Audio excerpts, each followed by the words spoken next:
Olá, vocês leitores dessa internet, tudo bem? Hoje eu gostaria de conversar com vocês, falar um pouco mais sobre coisas que eu aprendi, principalmente sobre a humanidade, com livros. Eu sempre fui uma pessoa que tive problemas de entender, principalmente a sociedade, principalmente pessoas, principalmente o coletivo. Ainda tem coisas que as pessoas fazem, eu fico, gente, o que tá acontecendo? Como é que... Sabe assim? Absolutamente não consigo entender, eu tenho muita dificuldade com isso. E os livros me ajudaram bastante nesse quesito. E teve alguns livros que me ajudaram muito sobre isso. E me ajudaram a compreender um pouco melhor e saber pra onde que vai, por que é. E o ser humano, sério, o ser humano. A gente estuda o ser humano por muito tempo, mas tem... Nossa, e às vezes dá muito desgosto, às vezes dá muita raiva, às vezes dá... A gente como... coletivo precisa desenvolver muito, precisa avançar muita coisa. E a gente já avançou muita coisa e tem muita coisa que eu aprendi. Então é isso, um vídeo sobre isso, fase 2 de coisas que eu aprendi com livros, agora livros de não ficção, que foram os que mais me ensinaram. Porque ficção, a gente às vezes ainda tem aquela coisa de, você inventou, isso aí não faz parte da realidade. Agora, quando o livro fala sobre a realidade, daí é outros 500, porque aquilo ali, por mais que aquilo seja absurdamente absurdo, existiu, e aí a gente fica pensando, meu Deus, né, as pessoas, o que a gente faz com as pessoas, o que a gente faz com o ser humano. Então espero que vocês gostem. Qualquer coisa tem uns comentários ali, se você quiser deixar seu comentário, sua visão de mundo, livros que você quer indicar, coisas assim. Então gosto bastante quando a gente conversa. Deixa seu like também e tal, e então é isso.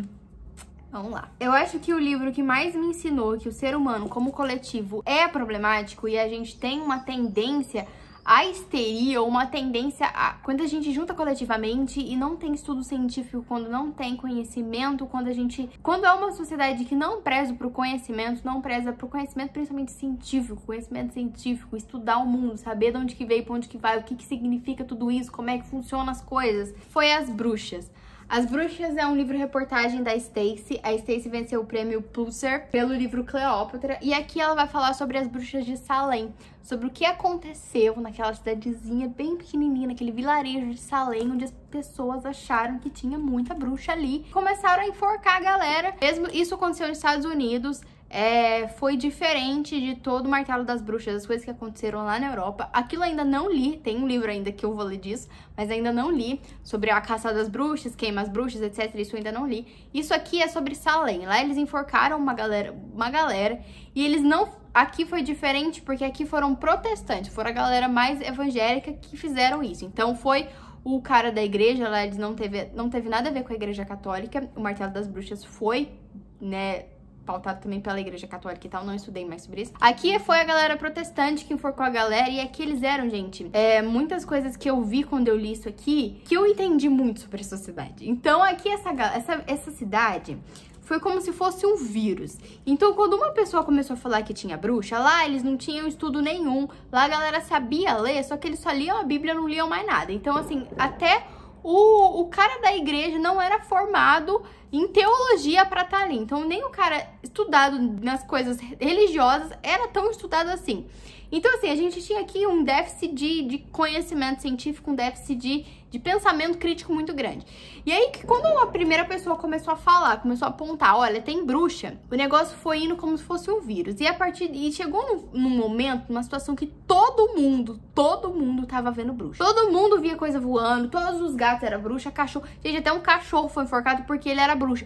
Então, assim, o negócio foi... E o mais engraçado foi que não foi do jeito que a gente esperava, quando a gente imagina. Tipo, quando a gente vê em Bruxa de Salem, a gente acha que, as mulheres e tal.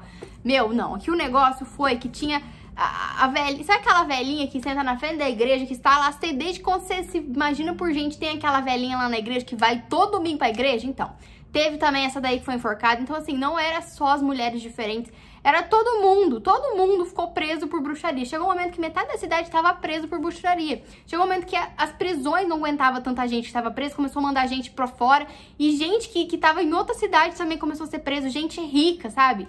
Então, assim, foi uma histeria coletiva em Salem, e todo mundo começou a ver, e realmente todo mundo acreditava, e todo mundo tava possuído. Então, foi como se fosse um vírus e falava os sintomas, e ainda tinha um monte de gente possuída também. E o negócio foi, assim, bizarro, porque, assim, você pega uma cidade onde... Essa cidadezinha, eles falavam que ela era tão isolada do resto do mundo, que, por exemplo, o mundo inteiro seguia o calendário que o Papa tinha estabelecido. Então, o calendário ali era 1692. Só que o calendário do mundo era diferente, então eles não estavam nem no mesmo ano que o resto da galera. Então, porque eles negaram o calendário lá que o Papa fez o novo calendário, então eles estavam num ano completamente diferente. Então, por exemplo, aqui quando ela vai estudar, ela vai pegar, por exemplo, ela vai pegar os dados e todos os arquivos que tem de Salem, e nem o ano é realmente o ano que o resto do mundo tava vivendo. Pra você ver como que eles estavam isolados naquela coisa. Então era tipo como se fosse um aceito, um negocinho que ele estava ali e aí todo mundo começou a delirar. Então começou ali naquela família e no final, gente, todo mundo e realmente eles acreditavam piamente. Então você não vai virar pra uma pessoa tá nesse nível de histeria e falar que não existe, porque eles vão te apontar como bruxa, porque eles realmente acreditavam piamente que tinha bruxa ali, que a cidade inteira estava sendo dizimada. E, gente, o negócio estava muito, muito, muito insano. E essa história me ensinou muito o poder do coletivo. Quando a histeria ataca, quando a galera ataca. E eu vi muito isso também. Aqui, ó, Medicina dos Horrores, eu li. E aqui o Joseph Lister foi o cara que revolucionou a medicina. Porque antes da reforma do Lister, os hospitais, todas as coisas, as pessoas morriam muito, muito, muito de infecção. Porque lá ninguém lavava a mão. Lá, do mesmo jeito que o médico mexia no cadáver, ele ia lá enfiar a mão pra fazer o parto da mulher, então ela morria. E, todo mundo morria. Porque era um negócio assim que ninguém lavava nada, era tudo nojento. Vocês têm uma noção? Na época aqui do Lister, existia nos hospitais um funcionário que recebia mais do que os médicos cirurgiões e a função dele era catar piolho dos colchões. Pra vocês verem o nível Gente, era absurdo, assim.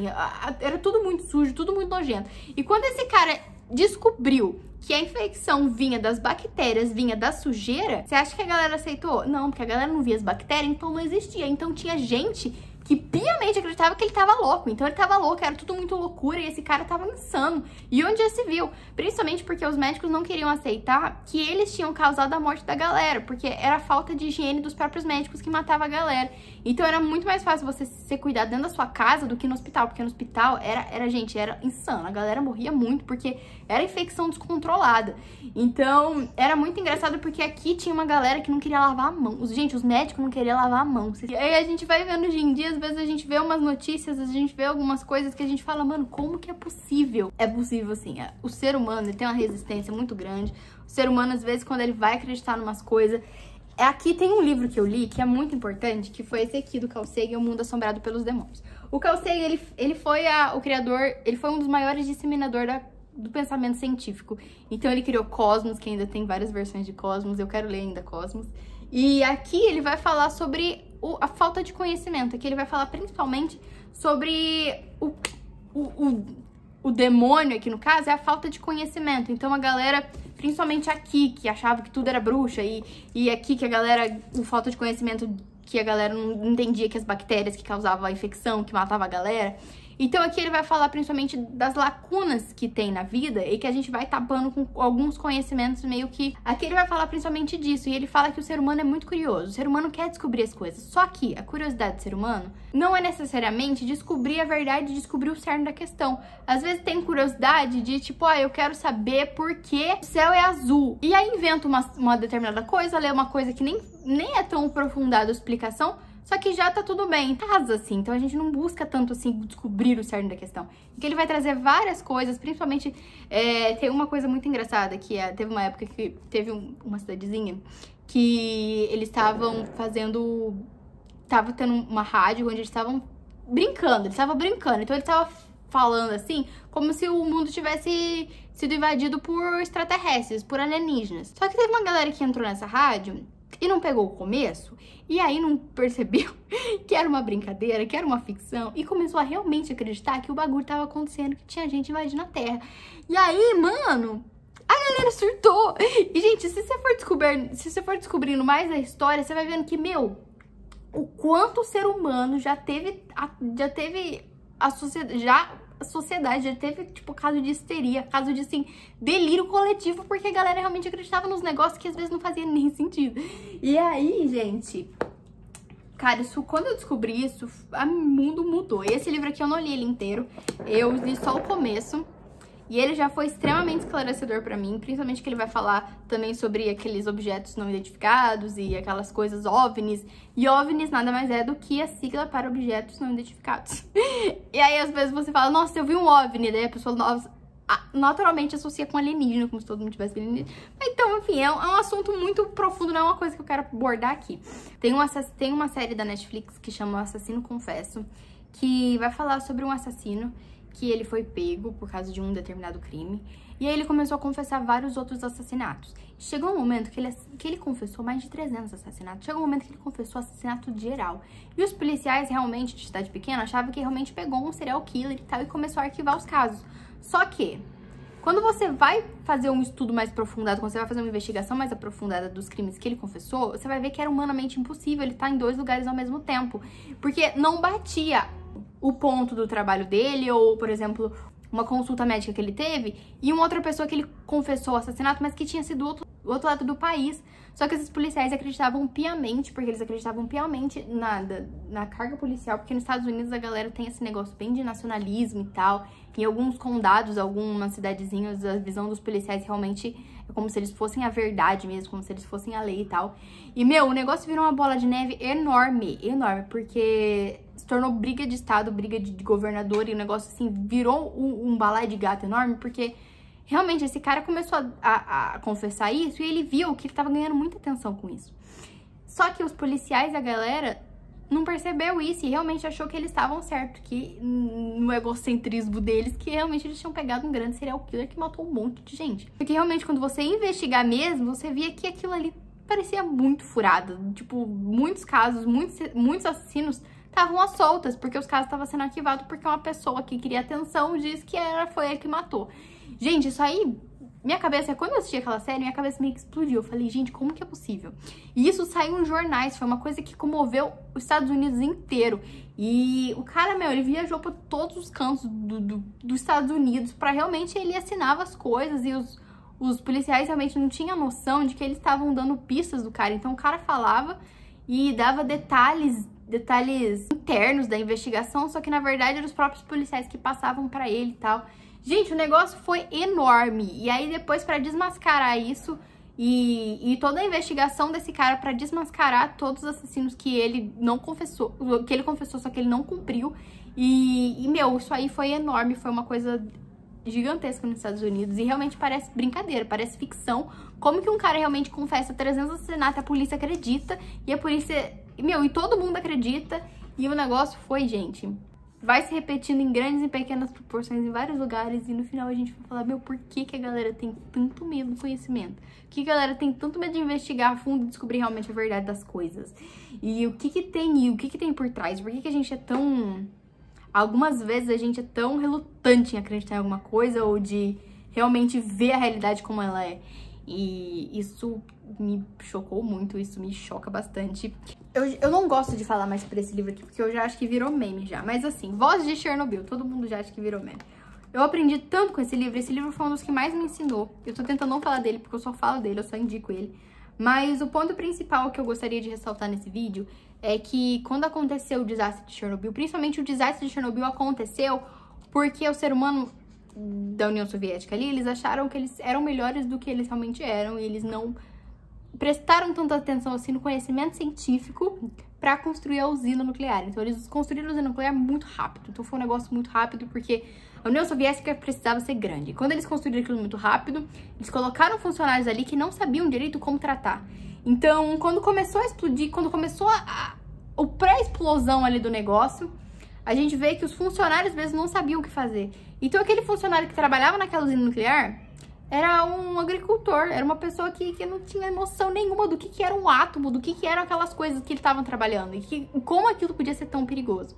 Então, quando aconteceu a explosão nuclear, teve toda aquela coisa de que, primeiro, ninguém acreditou. Primeiro, ninguém entendeu o nível que era aquilo tudo. Ninguém entendeu que aquilo ali era tão grande, que aquilo ali estava afetando tanta gente, porque quando explodiu, a galera da cidade ainda tava ali, tinha criança indo pra escola, tinha mãe passeando com o bebezinho no carrinho ali, e aquela radioatividade corroendo ali. E até hoje a gente não sabe qual é o número de vítimas que se teve pelo desastre de Chernobyl. Porque o negócio matou a galera, assim, que depois teve os os liquidadores que trabalhavam ali, a galera que ajudou a construir o sarcófago e tal. Só que não existe estudo nenhum de, por exemplo, a galera que ficou naquela cidade ali naquele tempo, enquanto tava saindo a radiação, eles absorveram a radiação. E provavelmente, assim, existiu mães que tiveram filhos que tiveram alguma deficiência, que tiveram filhos que no final morreram de câncer. Não teve nenhum tipo de estudo sobre a galera que morreu de câncer depois daquilo. Ou de todas as vítimas de Chernobyl. Realmente, qual é o número de gente que morreu por decorrência do desastre de Chernobyl. E foi muito interessante quando a gente começa a estudar Chernobyl, que no começo ninguém acreditou que era esse nível, porque ninguém tinha realmente estudado. Eu acho interessante que o Carl Sagan fala, principalmente, que a gente vive num mundo extremamente moderno, extremamente ligado com a ciência. A gente tem luz, a gente tem energia, a gente tem Wi-Fi, a gente tem internet, a gente tem inteligência artificial, a gente tem câmeras em HD, só que a gente não sabe sobre como nada funciona. A gente não tem noção de como as coisas funcionam. A gente não sabe nem sobre o mais básico, tipo as plantas ou os animais ou as coisas mais básicas. Então a gente vai perdendo esse conhecimento e a gente não tem noção disso. Então, quando acontece um desastre assim, pra gente entender o nível do negócio, demora. A gente vive nesse mundo e a gente não sabe como é que funciona. E isso foi muito chocante. Tirando toda a censura, tirando toda a coisa da União Soviética e tal, as próprias pessoas, eles realmente não acreditavam no que estava acontecendo. Então, foi uma bola de neve que foi se juntando, foi um monte de decisão errada de um monte de gente que não sabia como agir, não sabia o que fazer, porque não entendia a gravidade da situação. Então, as pessoas ali, teve muitas delas que fizeram o que podiam, mas mesmo assim ainda não era o ideal. Então, eu achei interessante, porque às vezes a vida realmente tem esse monte de bola de neve, esse monte de gente que vai fazendo uma coisinha aqui, uma coisinha, ele não percebe que tá fazendo errado e que isso vai impactar grandemente. Eu acho que a vida é muito complexa. E Chernobyl eu percebi que a vida é muito complexa. E que às vezes a gente não percebe coisas que a gente deveria, ou a gente dá valor pra coisas que a gente deveria. Então, por exemplo, em volta de Chernobyl, ninguém vai conseguir sobreviver mais ali. Ninguém vai conseguir viver. As pessoas tiveram que sair matando todos os animais que tinham ao redor, porque eles estavam com um nível de radioatividade muito grande que poderia interferir e acabar prejudicando ainda mais. Ou poderiam sair dali, passarinhos ir voando. A gente não sabe qual é realmente o impacto disso. E tem várias tragédias no mundo que acontecem. Principalmente, a gente teve as barragens que estouraram e até agora o que fizeram, o que fez. Eu acho que as barragens que se romperam foi a nossa Chernobyl. Mas tô falando um monte de abobrinha aqui, não sei direito o que eu tô falando.